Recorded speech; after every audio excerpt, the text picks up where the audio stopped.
Welcome to our lecture on newborn complications. So this is where we're going to build on our existing knowledge of the normal newborn around some of the more common newborn complications that we should be assessing and watching for.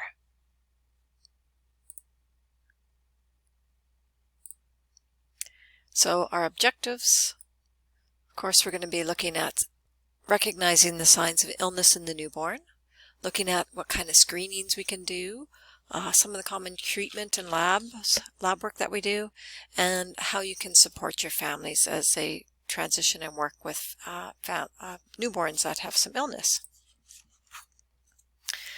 So it's really important when we start working with a newborn or with any client that we really, again, get that data collection, get that history, get the full context of what's been going on. So with that bigger picture, we can have a better idea of potentially what we might be dealing with. So we need that solid history taking, data collection, looking at our records, our assessment pieces, and then we can move on to, and obviously we're combining that with a thorough physical assessment of the newborn. So yeah, and with a newborn, especially with the infant, it is important that we look at the maternal history. So what's gone on in pregnancy? What if anything is mom dealing with medically or psychosocially or in her environment? How was the labor? How was the delivery? Were there any issues immediately post-delivery? So we want to really get a full picture of what's going on. And in the hospital here, we'll look at like our delivery record part 1, where we look at, maternal age, the weight, any kind of medical condition she had, her past obstetrical history, did she have any other neonatal deaths, stillbirths, abortions, was she C-section? Does she have a history of having large for gestational age, small for gestational age, premature infants? What's her, RH? Is she RH negative, positive? Any other children that have had congenital anomalies, or does she have any congenital anomalies, or does dad? So we really, really want to get that thorough data collection and history.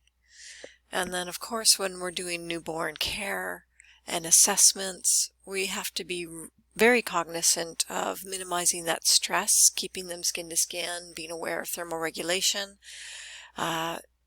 lots of education around safe sleep positions, prophylactics, like we'll be doing like vitamin K, IM injections. And we have to be knowledgeable enough to pick up on those early signs of complications in the newborn. So when we start looking at the high-risk newborn or complications with the newborn, a lot of that we look at, small for gestational age. We'll look at, are they large for gestational age? Are they IUGR, intrauterine growth retardation? So that's usually an extremely low birth weight baby. And we also have to look at term. So are they preterm, less than 37 weeks? Are they late preterm, 34 to 36 and 6/7 weeks? Or are they post-mature, greater than 42 weeks? So we do know that our premature infant and even our late preterm infants certainly have potential to have more health risks and complications. Even our late preterm infants, we're finding that they've got, more concerns and problems with thermoregulation, with hypoglycemia, with hyperbilirubinemia, respiratory distress, poor feeding. They sometimes have delayed discharge.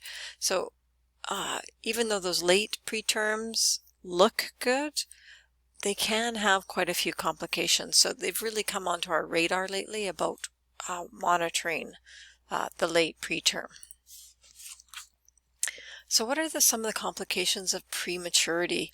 Well, there's a lot of them. They could have a patent ductus arteriosa, might present with just a murmur or crackles, or they might get bounding pulses, and all of a sudden they got an increased heart rate and increased respiratory rate. They could have, they're a little more prone to getting periventricular, interventricular hemorrhage. So we really don't want these babies crying or doing things that potentially can increase the pressure in the cranium or the brain area. They're just a little bit more susceptible to having a bleed. We know that the infants that are premature are more susceptible for having NEC, so necrotizing enterocolitis. Thankfully that there is, you know, this is why it's so critical to get these premature babies on breast milk, because it does seem to be quite protective so that they don't develop NEC. But 1 to 5 babies in the NICU can get this, and if they get it, can be fatal. So certainly looking at preventing that. Retinopathy of prematurity. So that's kind of a multi-causal disorder that can affect the development of the eye and the retinal vessels of preterm infants, especially if there's been a lot of high oxygenation and resuscitation and ventilation on these babes.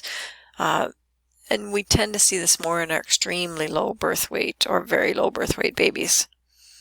Bronchial pulmonary dysplasia, so a result of lung injury in infants who require mechanical ventilation. We can see that in supplemental O2. And then, of course, our congenital anomalies. There's so many of them. But 7 to 10% of our infants born to insulin-dependent diabetic mothers, they tend to have 2 to 4 times higher chance of having a congenital anomaly with their infant. And it tends to be greatest around our small for gestational age newborns. And those congenital anomalies can impact any system. It could be genetic, like Downs, or it could be cardiac, musculoskeletal, or central nervous system. So lots of different things that can happen.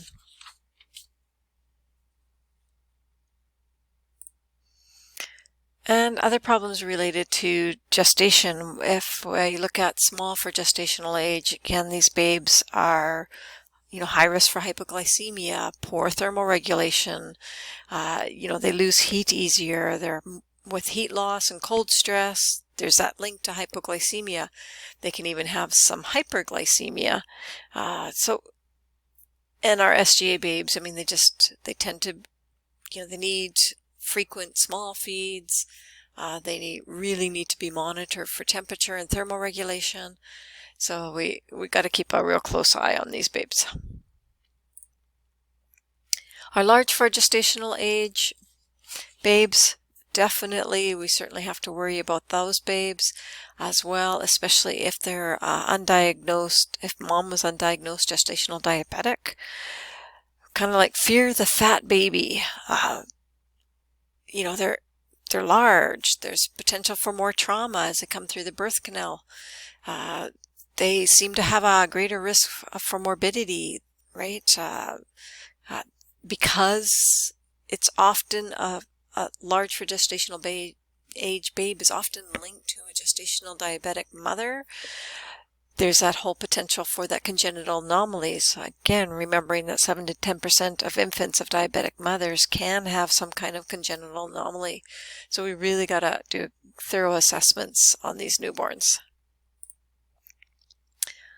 So nursing care management for the newborn, we're certainly going to be looking at respiratory support. So we want to make sure that if they're off color, if they're not doing well, they're not maintaining the respirations, it's very, very important that we protect that airway and that we make sure that they are getting oxygen. Cardiovascular support. Certainly, we're watching for if there's any kind of hypovolemia, we might have to increase fluids. Thermal regulation is always critical. So looking at skin-to-skin care, if we have them, if they're not skin-to-skin, do we have them on the warmer? Are we making sure that they're maintaining and checking those temperatures, right? And then with cardiovascular too, now we're moving to critical congenital heart disease screening. So CCHD, we do pre and post ductal SATs at 24 to, I believe, 48 hours of age. And this is kind of routine screening that they've just implemented in our hospital now, and hopefully are probably Alberta-wide as well. So the earlier the better, right around 24 hours. Pre-ductally, you're looking at, you're getting the O2 sats on the right hand and then on either foot, and you're checking to see if there's a correlation between SpO2 between pre and post ductal, or the right hand and either foot, and it should compare, and it should be fairly consistent. And there's protocols and parameters on the floor that we follow when we do this screening, but it can pick up on some undiagnosed cardiovascular stuff. And with the newborn, a lot of the cardiovascular stuff doesn't actually show up until even close to a week of age. So doing the screening at 24 hours of age and picking up on those infants that we maybe wouldn't see those cardiovascular signs and symptoms otherwise, it's good screening to implement. So I'm glad we're doing it here now. So what kind of nursing care and management do? We talked about that, so just continuing that. Neurological support if we need to, and a lot of nutritional support. So, and I mean, neurological support, it could just be controlling the environment and making sure that, they're not overstimulated, that there's, they've got good reflexes, but they're not hyper reflexes. And then our nutritional support is huge with every infant, doing those good feeding assessments, seeing if there's intake, what is their output, making sure and assessing the abdomen, and even doing abdominal circumferences to make sure that they aren't starting to get some distension, especially if we're doing any kind of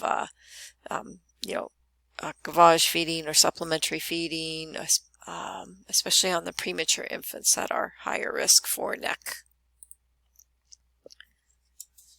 And other things that we're doing, of course, is we're looking at hydration. So, are they getting enough fluids? Are they gaining weight? Are they output appropriate? So are they voiding? Are they stooling? We're assessing the skin for any signs of hematological concerns, bleedings, anemias, watching for signs of infection. Any rash on the newborn is potentially note for concern. They can have a normal newborn rash, and it's very common, but if they have pustules and there's any kind of ooze or drainage, that now becomes suspicious, so we might need to do more testing and follow up on that. And again, a really good history with the mother, and just watching for any environmental concerns or exposures they might have had. How we can help support them in developmental care. Of course, we know the more that we wire and fire those neurons, the more we stimulate those newborns in a safe and appropriate manner. And the ideal way to do that is skin-to-skin care, or, that interaction, that eye contact, that talking to, touching, being with your infant. Looking at our growth and developmental potential. So if you have a premature infant, doing the corrected ages so that we are actually assessing them correctly to the, if they're supposed to be doing this at so many weeks of age or so many months of age, if they're premature, that we've corrected that age so that we know how well they're actually doing. Watching for signs of stress or fatigue in the newborn. And that might show up with respiratory distress. They might just be poor tone, a little more lethargic, or they're not feeding as well, right? And then really working with our families. When, everybody expects or hopes that everything goes wrong. Everybody expects and hopes that everything will go well, that they'll have a healthy, normal newborn. But there's always that fear that there could be something that goes wrong. And when that happens, they need a lot of support. So we have to be very clear in a communication. And, this is what we're seeing. This is what we're assessing. But being factual, not alarmist. So, their temperature's a little high. That's something I want to continue to monitor. I want to rule out or make sure that there's not any kind of infection. But we'll just keep an eye on them and continue to do some assessments, and we will definitely call the doctor if there is any concerns, or to follow up if we need to. And then encouraging the parents, especially if they're separated, if baby is in an ICU and needing extra attention or has IVs or extra lines, engaging that parent with you and encouraging them to still take some care of their infant. So what is a post-mature infant? Well, we know that's any gestation over 42 weeks, regardless of birth.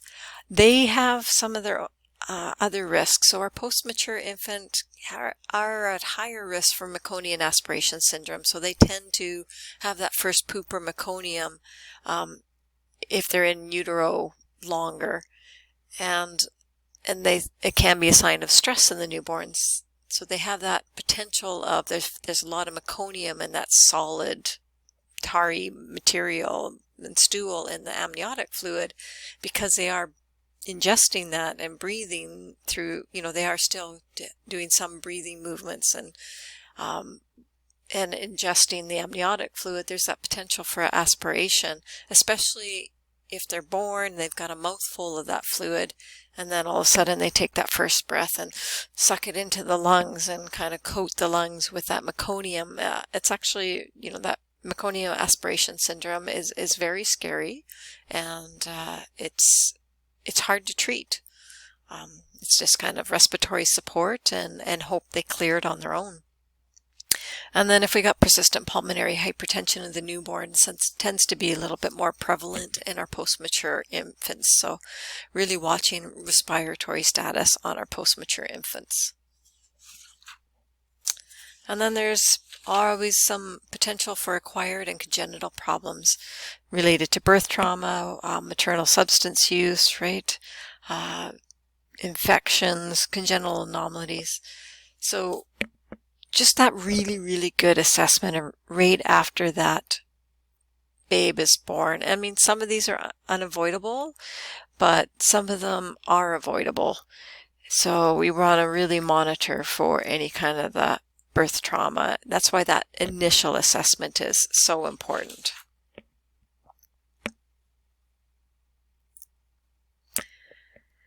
And the most common congenital anomalies that we see that can cause serious problems in the neonates are the congenital heart disease. So like I say, we're now doing that routine screening around 24 hours of age to hopefully pick up on some of the congenital heart diseases. But these babes, again, tend to not show heart defects until closer to a week of age. Sometimes it's right away, but because they've still got those, the ductus arteriosa, and they've still got ways of kind of shunting blood and getting some oxygenated blood that bypasses the lungs, and they kind of have those